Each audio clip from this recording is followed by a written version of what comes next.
Bonjour à tous. Dans cette vidéo, on va voir comment effectuer correctement les postures des salutations au soleil Ashtanga. Pour moi, l'une des erreurs principales va être d'effectuer les postures au visuel. Je pense que les postures doivent être effectuées au ressenti. Donc même si c'est un tuto, je vous invite à faire les postures en même temps pour bien comprendre les différentes nuances. Dans la pratique du Ashtanga, les salutations au soleil font office d'échauffement, mais il est important de bien comprendre et maîtriser les postures, car elles vont ensuite revenir d'une façon récurrente dans la pratique, notamment avec les vinyasa, qui est le petit enchaînement qui va intercaler particulièrement les postures assises et intermédiaires. Il existe deux salutations au soleil, salutation au soleil A, salutation au soleil B. Je vous montre à quoi ressemble la première salutation au soleil, on va ensuite effectuer ensemble. Samastiti. Puis inspire Tadasana, posture montagne. Expire Uttanasana, posture de l'étirement intense. Inspire, on lève la tête, on creuse son dos. Expire. Chaturanga Dandasana, posture du bâton à 4 pieds. Inspire. Urdhva Mukha Svanasana, posture du chien tête en haut. Expire. Adho Mukha Svanasana, posture du chien tête en bas. On restera ici 5 respirations. Puis inspire. On lève la tête, on prépare son saut. Expire. On amortit les pieds entre ses mains. Puis on retourne à la pince dos creux avec une inspire. Expire. Uttanasana.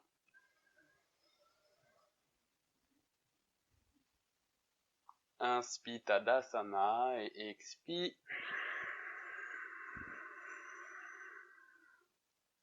Samastiti. Donc pour commencer, posture Samastiti. Pour cette posture, ayez les pieds parallèles, soit l'intérieur, soit l'extérieur. Puis le bassin est en rétroversion, le bassin est verrouillé en avant.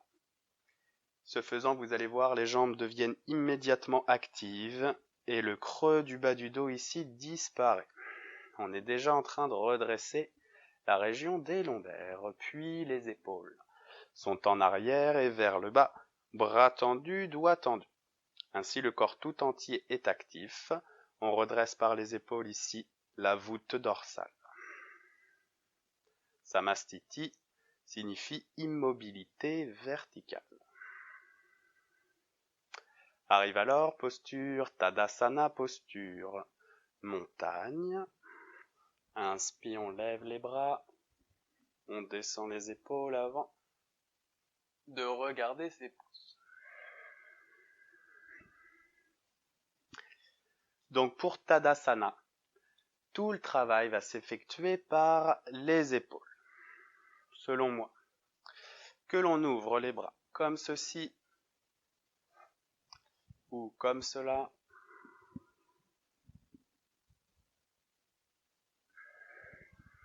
Ça n'a pas d'importance à partir du moment où les épaules sont tirées en bas et vers l'extérieur. Pourquoi ? Ce faisant, épaules basses et vers l'extérieur, on va redresser la voûte dorsale. Et lorsque l'on cherche à regarder ses pouces,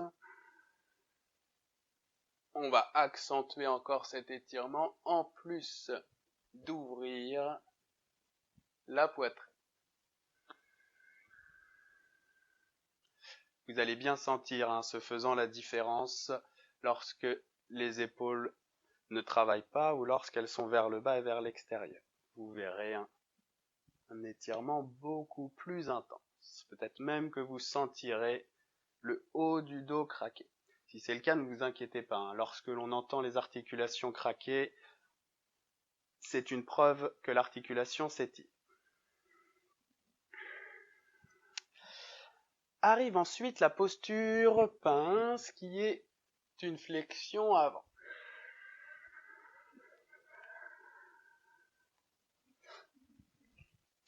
Tout le monde n'a pas le même niveau. Pourtant, tout le monde doit ressentir la même chose. Ce qui compte dans les flexions avant, c'est de sentir l'étirement, surtout l'arrière des jambes jusque dans le bas du dos. Et s'il y a quelque chose à bien comprendre pour les flexions avant, c'est que ce que l'on cherche, ce n'est pas de mettre les mains au sol. Ce que l'on cherche, c'est d'effectuer une flexion par les hanches. C'est-à-dire,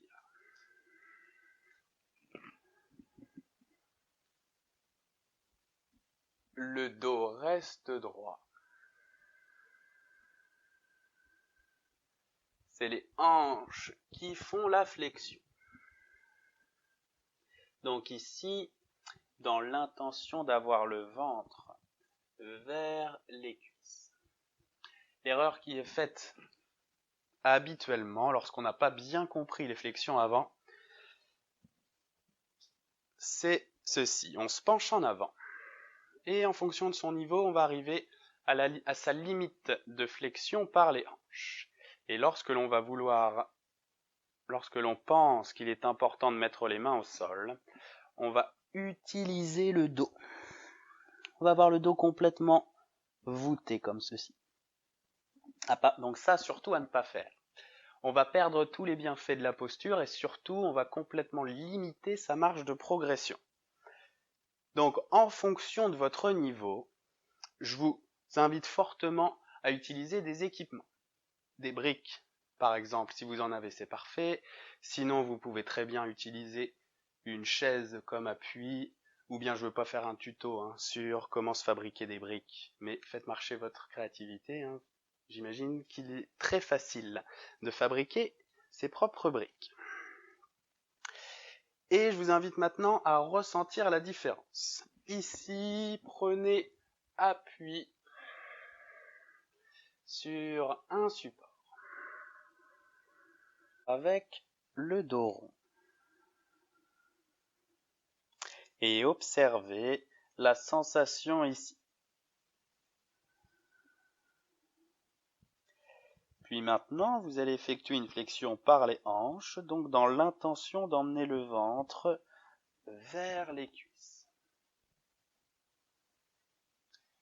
L'étirement ici devient beaucoup plus intense. C'est exactement ce que l'on recherche dans les postures ici de la pince Uttanasana.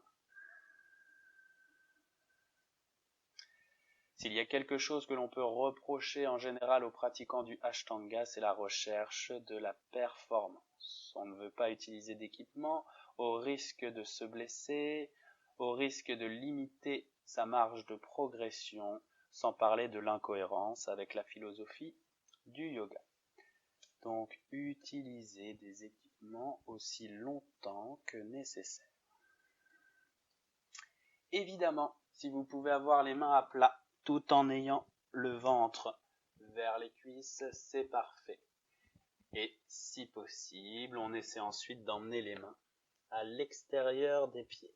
Pourquoi? Car ici, ça nous donnera un point d'appui où l'on pourra utiliser la force des bras et fléchir les coudes pour accentuer encore sa flexion avant. Donc pince avec ou sans support du moment que la flexion s'effectue par les hanches.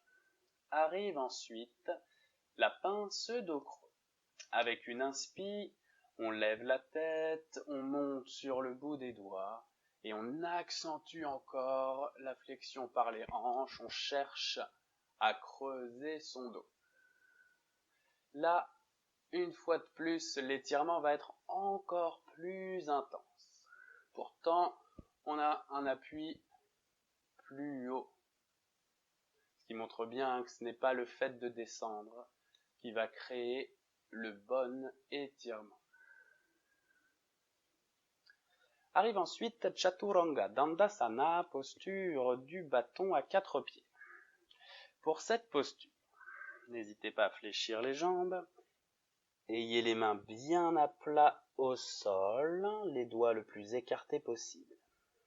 Puis on va essayer d'emmener le poids du corps en avant, comme si on voulait monter en équilibre ici pour faire dérouler les jambes et venir au ras du sol. Si vous débutez, vous allez probablement avoir ici l'épaule au-dessus du poignet. C'est déjà très bien pour commencer. Sachez que par la suite, on va faire en sorte d'avoir les coudes au-dessus des poignets.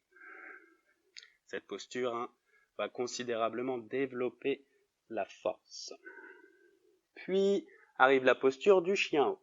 Avec une inspire, on roule sur le dessus des pieds. Ici, faites très attention, cette posture est assez éprouvante pour le bas du dos. Pour le protéger, ayez les jambes actives, donc les jambes complètement contractées. Et si malgré tout vous sentez un pincement dans le bas du dos, n'effectuez pas cette posture le temps que le dos accepte cette posture. Puis, on va chercher à coincer la poitrine entre les biceps avant de regarder au plafond pour avoir une flexion arrière totale de la colonne vertébrale. Si ce mouvement est inconfortable au niveau du cou, vous pouvez très bien emmener le menton dans la gorge, comme ceci. Arrive alors la posture du chien haut. Poussez les fesses en arrière de façon à aligner les bras et le dos. Puis placez vos épaules un petit peu comme la posture montagne, vers le bas et l'extérieur.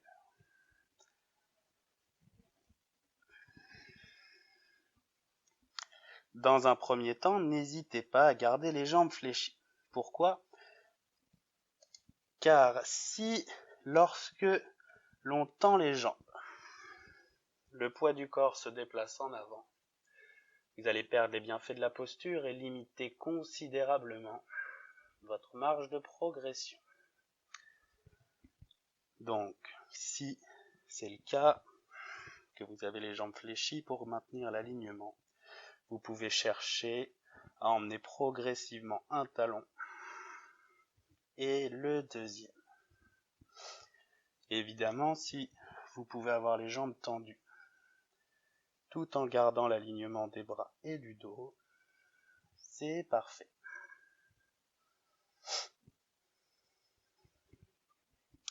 Donc ici, on va rester 5 respirations.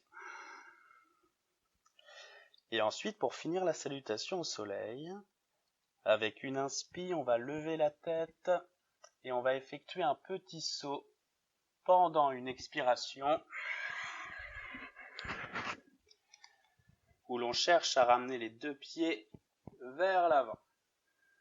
Arrive à nouveau la pince dos creux, donc sans support ou avec support sur le bout des doigts, on lève la tête, puis posture pince. Avec support ou sans support. Puis montagne. On redresse avec une inspire, épaules basses et vers l'extérieur avant de regarder ses pouces. Et expire. Samastiti. Donc ça, c'est les postures que forme la salutation au soleil A. La salutation au soleil B remplace la posture montagne par la posture chaise et insère les postures guerrier.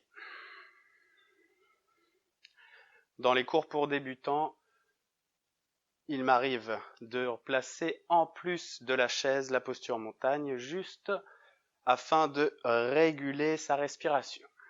Une étape supplémentaire pour retrouver le souffle entre deux salutations au soleil. Donc je vais vous montrer ces deux postures, chaise et guerrier, et ensuite on va faire dans la salutation au soleil B. La posture chaise. À partir de Samastiti, avec une inspi, on fléchit les jambes jusqu'à toucher le sol. Puis on lève les bras pour la posture chaise. Donc ici, il va y avoir plusieurs écoles pour cette posture. Mais quelque chose de commun, c'est les épaules, qui sont comme en posture montagne, épaules basses et vers l'extérieur. Et pour le reste, ce que je vous suggère, c'est d'avoir les bras et le dos aussi vertical que possible. Donc pas la peine de descendre trop bas. Et pour trouver l'équilibre, jouer avec le poids du corps entre l'avant et l'arrière des pieds. Pour rester donc ici aussi vertical que possible.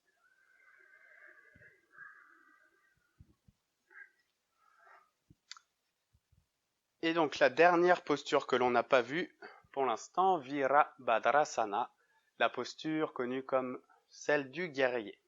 Littéralement, Virabhadrasana, la posture du héros Bhadra.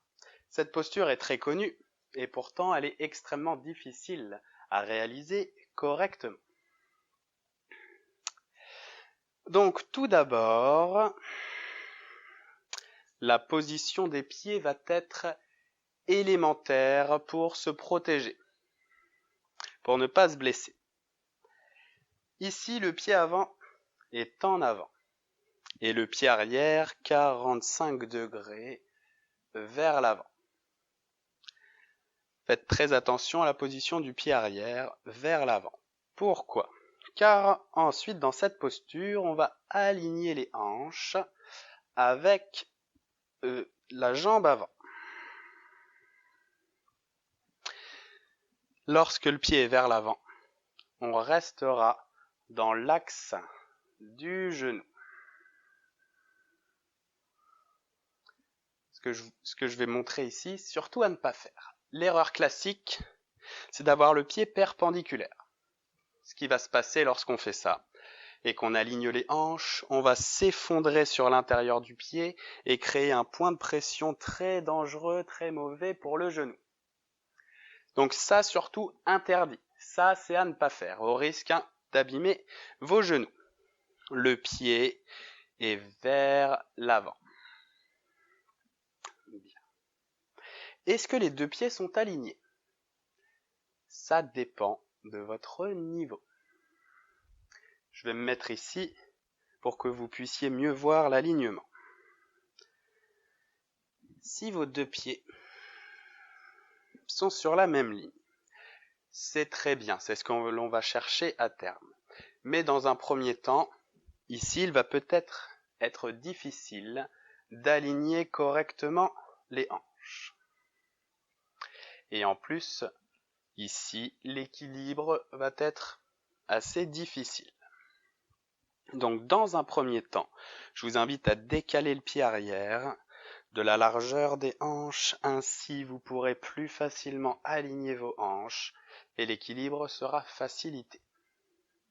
Donc là encore, faites en fonction de votre niveau. Donc je récapitule, pied avant en avant, arrière 45 degrés, hanches alignées. Les bras sont en posture montagne, donc basse et vers l'extérieur. Et ici, on cherche à verrouiller le bassin. En rétroversion, on verrouille les hanches. Ainsi, vous allez sentir un étirement de l'avant de la cuisse arrière et du mollet de la jambe arrière. C'est parfait, c'est exactement ce que l'on recherche ici. Donc bassin verrouillé et alors on peut fléchir la jambe avant. Faites en sorte d'avoir le genou au-dessus de la cheville et l'extérieur du pied arrière ancré au sol, hein, pour là encore ne pas vous effondrer sur l'intérieur du pied. Donc ici, la cuisse arrière s'étire, l'avant de la cuisse arrière s'étire, le mollet arrière s'étire, pendant que la jambe avant, elle, se renforce. Les épaules sont basses et vers l'extérieur, ce qui redresse le haut du dos et ouvre la poitrine. Alors, on peut chercher une profonde inspire. On regarde ses pouces. Avant de poursuivre la salutation au soleil. Donc tout ça, c'est pour moi les notions qui vont être élémentaires à bien maîtriser pour ne pas se blesser et pour améliorer sa progression. On va voir maintenant à quoi ressemble la salutation au soleil B. Samastiti. Puis Utkatasana, posture chaise. Inspire. On fléchit les jambes jusqu'à toucher le sol. On lève les bras, posture montagne. Avant de regarder ses pouces. Expire. Pince Uttanasana. Inspire dos creux. Expire bâton. Inspire chien haut. Expire chien bas. Guerrier jambe droite. Inspire. On lève une jambe. Expire. Pied 1 mètre en avant. Talon du pied arrière au sol. Alors lorsque les deux pieds sont bien à plat, inspire, on redresse avec contrôle. On vérifie la position des pieds. Avant en avant, arrière 45 degrés vers l'avant. Les hanches sont alignées. Bassin verrouillé. On observe l'étirement. Bras posture montagne. Alors on peut fléchir la jambe avant et regarder ses pouces. Prends une inspire. Et expire. On retourne en posture du bâton. Inspire chien haut. Et expire chien bas. On place les épaules, on cherche l'alignement des bras et du dos avant de peut-être tendre les jambes. Puis on enchaîne guerrier, jambe suivante. Inspire, on lève la jambe. Expire, on emmène son pied 1 mètre en avant. Talon du pied arrière au sol. Inspire, on redresse, on place les épaules, on vérifie la position des pieds, alignement. Verrou des hanches avant de fléchir la jambe avant. Puis inspire, on regarde ses pouces. Et expire bâton. Inspire chien haut.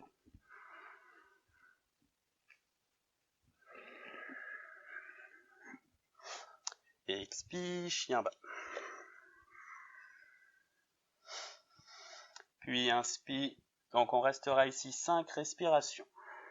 Puis inspire, on lève la tête, on visualise son saut. Et expire. On amortit les deux pieds en avant. Puis inspire dos creux. Et expire. Pince. Inspire chaise.